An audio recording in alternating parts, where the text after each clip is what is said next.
Hello to everyone out there. So right now, artificial intelligence is growing by the day. And as humans, it's more like we're finding it hard to keep up.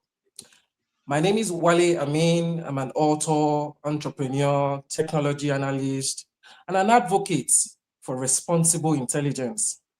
Through the Ethical AI Discourse series, which we're starting off, I invite you all to join a community of thinkers and practitioners who are examining the intersection of technology, governance, security, and society. This episode particularly will examine how responsible AI is emerging as a geopolitical issue and how and competing visions of AI governance is reshaping international relations. My guest on this episode is Geoff Trotter.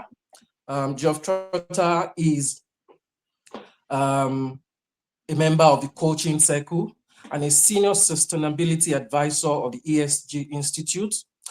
Geoff excels at empowering leaders to exercise agency, build internal capability, and achieve long-term impact alpha across economic, social, and environmental dimensions. Hi, Geoff. Nice to have you on board this session. It's great to be here. Thank you so much for the invitation. All right. So we'll just get right into this discussion, which promises to be as exciting as ever. So, Geoff, let me ask. We have the US, we have China, we have Europe, and I dare say the rest of the world in the AI race. Are we witnessing an enormous geopolitical tension here globally? Look, this is a great question to dive straight into. I think it's probably one of the most important questions that we should be addressing in this evolving and emerging world of this somewhat strange and beautiful and brilliant technology. But we need to be cautious. That would be a response I would give. Um, you know, if we look at, and you've mentioned three geographies there, we should include a fourth, and I'll come to that in a moment. But certainly, if we think of the West, and therefore largely the United States, and how AI is evolving, we look at then Europe, which you've mentioned, and then let's say Asia, but specifically we really reference China. The fourth geography, it's rarely mentioned when we talk about the evolution of AI, but that is basically everywhere else. But when I say everywhere else, I really mean the global South. And so to come back just briefly to your introduction of me and your reference around impact alpha, I position myself very much at looking to understand better the internal dynamics between economies, societies, and the environment. And increasingly what we've seen over the years and decades is that rarely have we included the global South in how systems evolve. And I think we're in great danger of, once again, not including the voice of other nations, and again, particularly in the global South, when we set about determining collectively, one would hope, what a world of AI would look like. We have, so leaving the global South aside, but again, it's worth making sure that we have it in our minds at all time. In the West, we are seeing a very sort of market-driven approach to AI. We're seeing, dare I say it, can you use the term mangoes? Not a term you'd probably think you'd hear in a conversation about AI.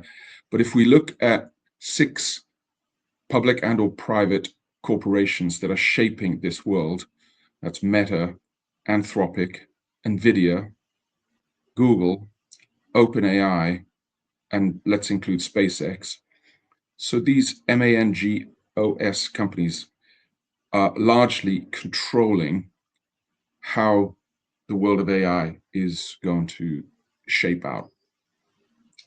And that's of critical importance if we then move slightly across the geographies and look at Europe, which has a very, let's call it regulator-led approach. And I think there's caution. We're already seeing caution in many of the European states, and certainly under the banner of EU, we are seeing caution that can we trust these organizations? Trust is a very powerful word that's rearing its head more and more in these conversations we have around AI. The third geography is China, as I referenced earlier, and of course they have a state-controlled rollout of pretty much anything, but certainly the world of AI.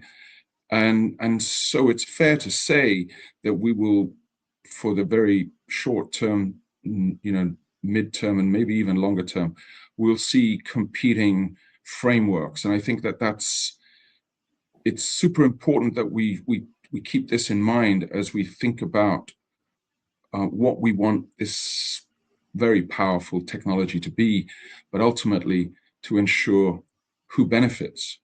And let's be very, very clear that we really want to see the benefit of all, which then brings back the group of nations, which we collectively call the Global South. All right, that's incisive, and that's a good starter for us. So, how do you see AI reshaping global power dynamics? I mean, let's take, for example, the very recent incidents. Anthropic released their so-called latest model, and the so-called abridged version of Meto's Fable 5. And what happened? Barely 24 hours later, based off a memo from Washington, this was redacted. This was accessible. Access was restricted for everyone, pretty much everyone across the globe, except for those in the United States. So are we seeing AI becoming a tool of global power here, as against even the guns, even against nuclear weapons and all of that? Do you see that happening already? For sure. I mean, look, I up until returning to the northeast of England, where I'm originally from, and I lived in different parts of the world, so I have plenty of experience of a decade or more in the United States, a decade or more living in Hong Kong, and largely at that time with an Asian role, so frequently in and out of China. I mean, I first visited China in 1986 when I was helping the Chinese government embed processes that would enable them to enter into the World Trade Organization. So this, even before they acceded into the WTO. So, I have a kind of an interesting perspective across how things are opening up. I don't see any difference in what is likely to unfold in the world of AI that we haven't already seen when energy became a main driver of the infrastructure, when financial systems became, to some degree, a controlling aspect of economies and geographies.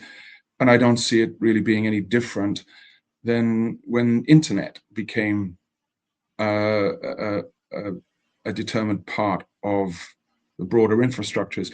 One might argue that it might be of a larger scale. And so I do see that there will be different approaches, as I referenced earlier, because one is market-led, one is regulator-led, one is state-led. There will be competing variants, one would imagine. And to sort of build on that, in my time in and out of China and Hong Kong, I know that many folks in the public domain, they can't access platforms like ChatGPT or Claude. It's just that they're not allowed. So already we can see that there are control mechanisms in place to make sure that certain folks in certain geographies don't have access to other technologies other than the one that you referenced. Okay. On the back of that, can responsible AI, now we're talking so much about responsible AI, because again, what you have right now is that various providers are all racing to market, just looking at the profit side of things. And many are Yeah. not really looking at, how ethical are these, models, how sustainable, what is the environmental impact that they are having, and all of those issues. So Yeah. do you see responsible AI surviving these geopolitical competitions that we are having already, as you've mentioned? Wow, that's a great question. Do I see it surviving? I'm generally I'm neither glass half full nor glass half empty kind of person. I'm someone who thinks that the glass can always be refilled. There's a slightly subtle take on that. And so from my perspective, I believe that I work as a coach, an executive coach, and a lot of the work that I do as a coach is helping folks live with two competing paradoxes, to almost sort of both and. Frankly, on a day-to-day basis, I'm acutely aware of the poly crisis and the underpinning meta crisis. Yet at the same time, rather than going through my life with doom and gloom, I walk through areas of beautiful parts of nature, and I'm very appreciative of what is going on. You could argue that there's a sort of a hope-centric sort of string running through me. Do I feel that responsible AI could survive? The naysayer in me says not a hope in hell. But the more positive Geoff will say, absolutely. I do feel that we have, as humans, the means and the capacity and the capability to ensure that a more responsible version of AI is the one that surfaces. And by responsible, for me, the real challenge is whether AI becomes another mechanism for concentrating financial capital, or whether it can be governed in a way that simultaneously grows human, social, and natural capital. That's the impact alpha I refer to.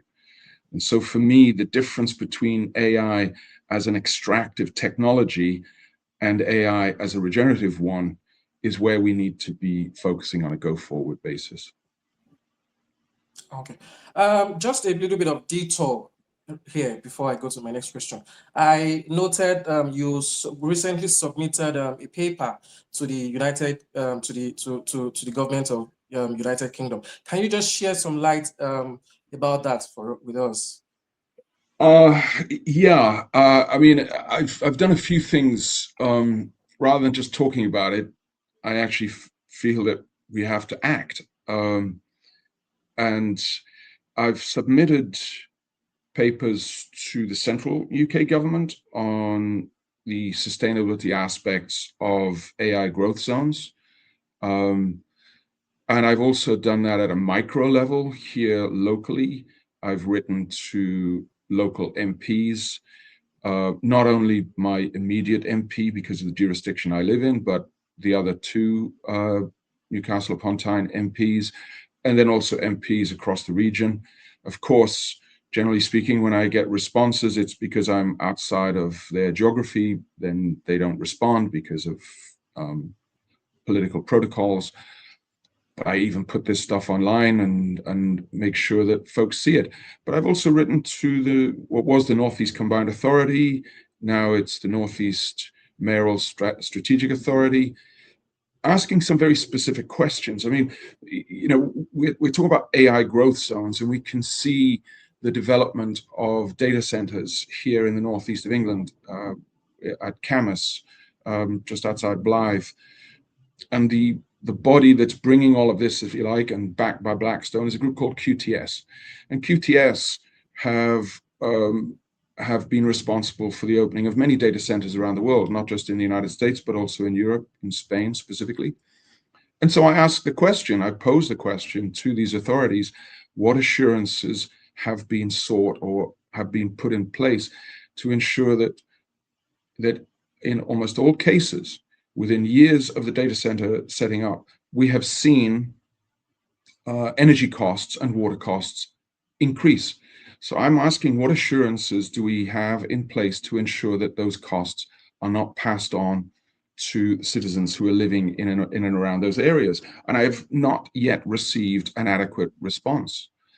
And this is a great concern to me, because it's not just those costs, but you could even ask the question: who is making decisions about where energy produced is first being used in those data centers versus, a more democratic allocation of those resources?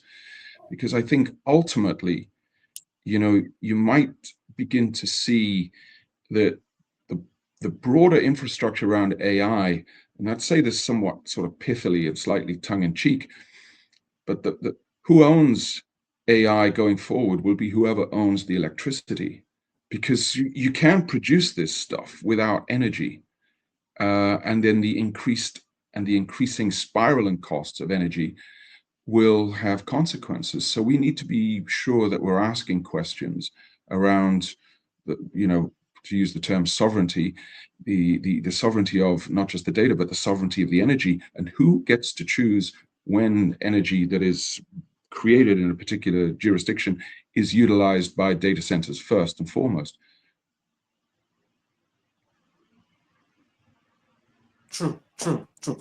Absolutely agree with you. And I'm particularly happy you've mentioned, this issue, which is, one of the things of my recently released book. Who decides, where these things are situated? Who decides what amount of electricity is used? Who decides where it is, located? Yeah. Because these days you have, data centers, companies evicting large amounts of communities simply because they want to locate data centers in a particular geographical location. So it's a very, very pertinent question at this time. Who decides what and where these things happen? And I'm really happy about that. My next question, it will be this. For you as an industry watcher and a stakeholder, what is responsible AI? What does responsible AI in itself? Because yes, we've used these terms, we all use these terms interchangeably in different forums. But then again, what is the substance? What makes up a responsible use of AI in your view? Well, again, another great question. I ponder these questions frequently when I'm walking from point to point wherever I am in the Northeast, and spend a lot of time doing sort of coastal walks, because I find that actually being close to a body of water somehow calms me enough that I can actually catch my breath to think about things like this. I fundamentally believe that a large part of humanity, including, unfortunately, many governments and many leaders of corporations, are asleep at the wheel. They're not fully aware of where I believe we're going, or we're in great danger of going with AI. I've read a lot of others' commentary on this. I'm frequently drawn back to a chap called Yanis Varoufakis.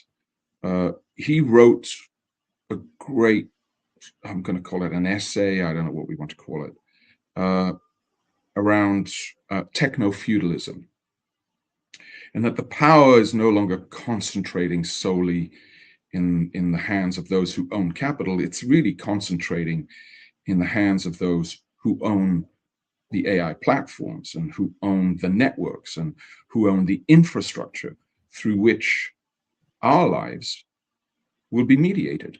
And so things like how we think, what we know, what we create, how we decide, what we believe, all of this is now part of an infrastructure being controlled by a small group of private enterprises.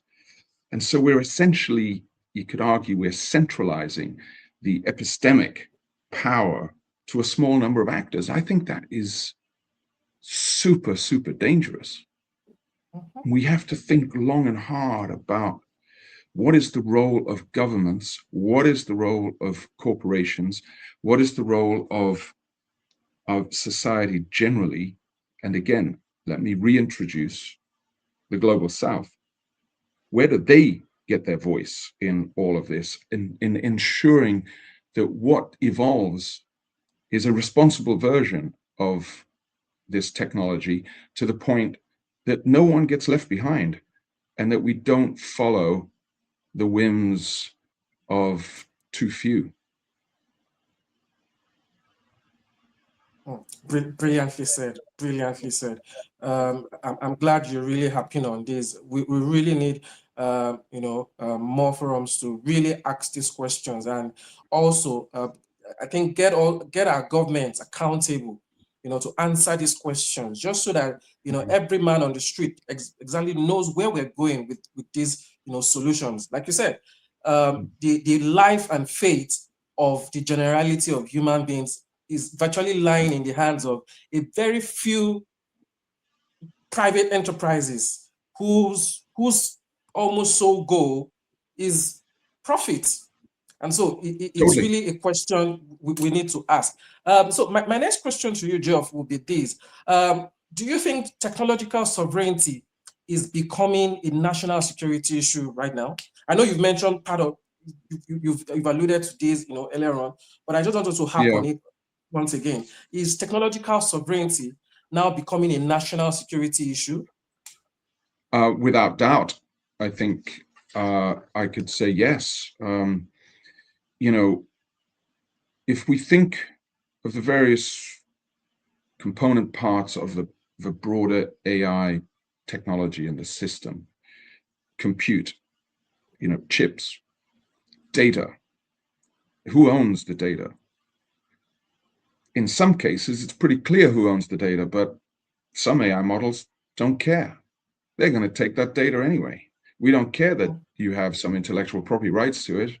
So energy, I've already referenced. I think that there's a big piece that we've got to look at around energy. Talent.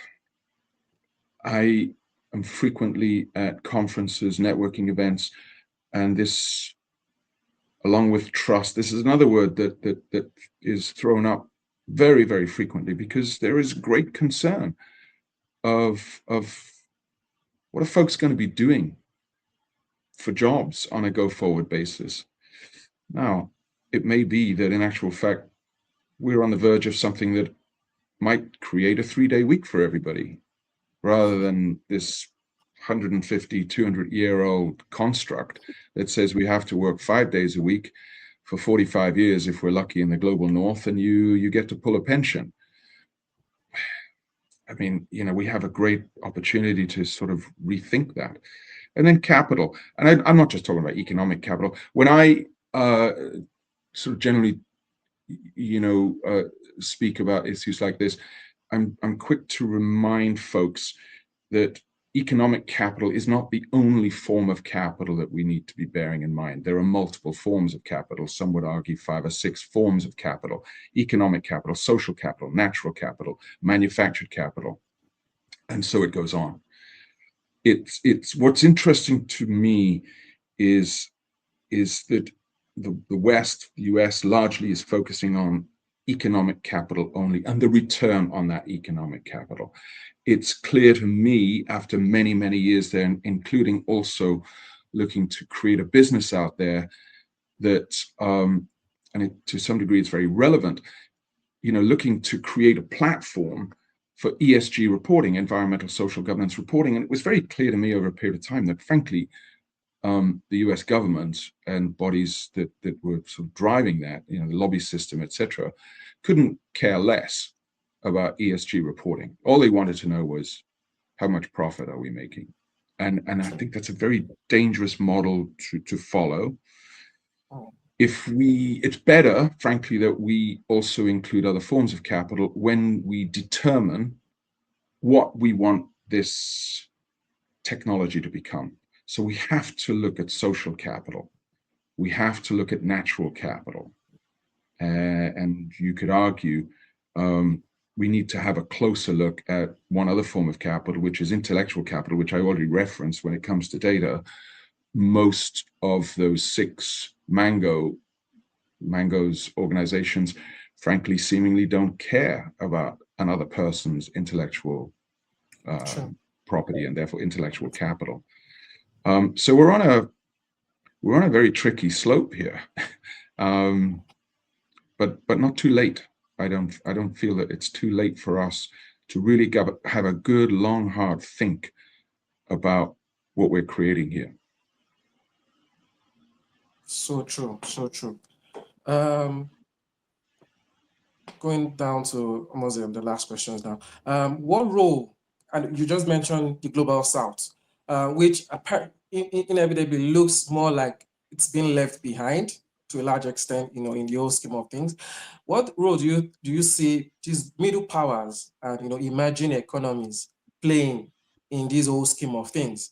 It looks like the field is just the US on one hand, China, Euro for regulation, and then the global south is almost nowhere to be found. What role do you see the global south, emerging economies playing? Oh yeah. These are great questions. Recently at the Davos gathering back in January of this year, Carney from Canada made, I think, a reasonably good point when he was saying the sort of old order is collapsing and changing. There's some reference to some degree to the Bretton Woods group of institutions, organizations, which have been around for about 80 years or so, things like the World Bank, etc. I've done a lot of work with the United Nations over time, and I'm now of a belief that they're virtually toothless, which is a great shame. They're almost no longer fit for purpose as an oversight body, umbrella organization to cajole and influence 193 sovereign states. So there's a real danger there that there is not another group until we begin to think of the BRICS countries, BRICS, so Brazil, Russia, India, China, South Africa. They were the original BRICS countries. I'm of the belief that when the Bretton Woods institutions were set up 80-something years ago, we had the World Bank. One of the stated objectives of the World Bank was, to ensure strong financial models. An unstated goal was to make sure that that financial model was based on the dollar, that the United States dollar had primacy. What the BRICS countries are doing is looking to implement not a replacement, but as an alternative. And this is frightening the lives out of the powers that be, I think, in the United States and some other domains, because what it really would mean is a shift away from this over-reliance on the dollar being sort of central to how systems operate. So again, it's important to point out that BRICS is not a replacement, it's an alternative. And I do believe that there is an opportunity for BRICS countries and others, which would include largely countries from the global south, an opportunity to begin to push back on some of these old systems that have clearly worked for some, but have failed for the great many. And so I think we need to just bear that in mind when we think about what's happening with AI technologies and the rollout of them. There are alternatives, and I'm a firm believer that what will likely happen is that we'll find a common path, something in the world of ESG, we refer to it as interoperability. The West has its ESG frameworks that they largely ignore. Europe has its ESG frameworks, and the Chinese central government a year ago announced their own ESG framework, which frankly, I think when we compare across the three, is very much more governance-led and social-led rather than just environmental. And I think that's no bad thing. Now, again, what will that mean for global corporations? They'd have to think about which jurisdiction they're reporting in, etc. But I do think that we will see interoperability across those ESG frameworks. And so if we go meta and if we go at a much higher level, I do feel that as AI technologies and frameworks evolve, there will be a need in order to ensure a stable society, stable planet, then we might want to start opening up our hearts and minds to an alternative framing of the economy that is dollar dominated, and has some alternative, as I said. Thank you so much, Geoff. You've said a whole lot. Very, very encompassing, as I would call it. Lastly, a final question. What are your words, generally, to every stakeholder out there, in terms of AI, in terms of, from the governance side of things, from, users' point of view, what generally, all encompassing now, what would your final thoughts be? Oh, gosh, that's a wow.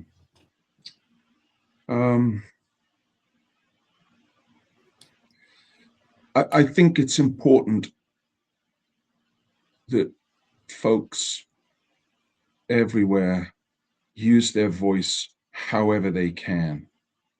And as difficult as that might be, I wrote recently this notion of, speaking the truth even when your voice quakes. I know that many folks around the world don't have the privilege, frankly, and the opportunity to think of these things, primarily because of decades-long lack of access to capital, not just here in the Northeast, but in the global South, and the way that systems have played out. I think we're in great danger of those systems exacerbating, and therefore I think it's super important that we begin to use our voices however we can. And as I said, that's pretty easy for me to say as a privileged white dude, but I'm very aware of it.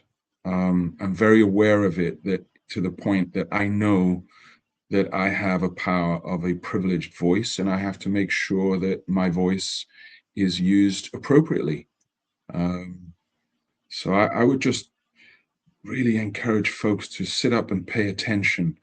This is a lot more than just, oh, how crazy it is that we can generate images like this, and how crazy is it? Oh, look at this, how much fun AI is.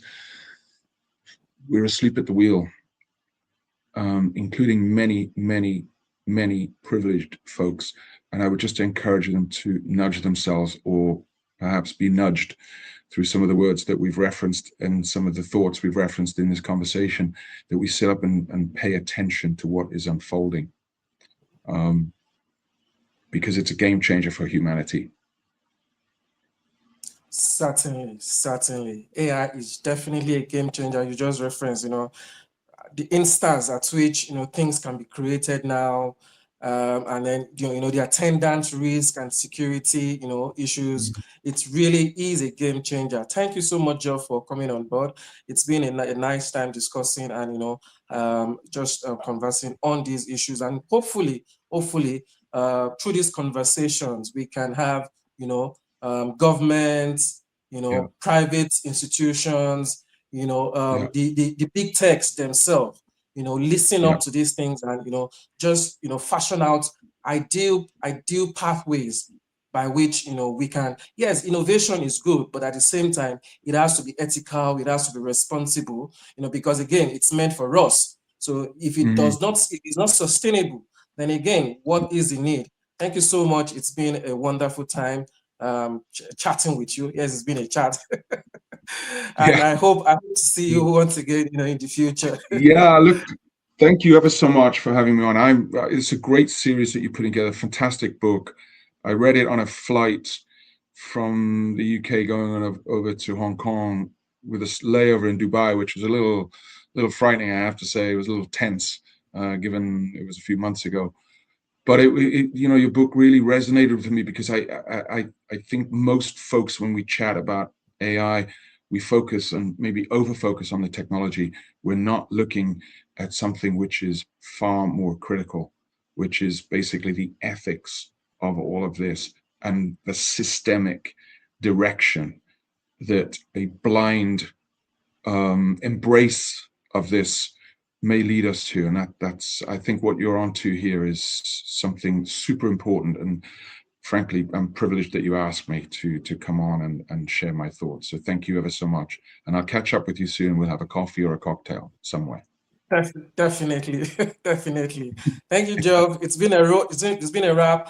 Please like, share these episodes, and also subscribe to YouTube channel to follow other Yeah. episodes. My name is Wale Ameen, and I'll catch you on the next episode. Bye bye now.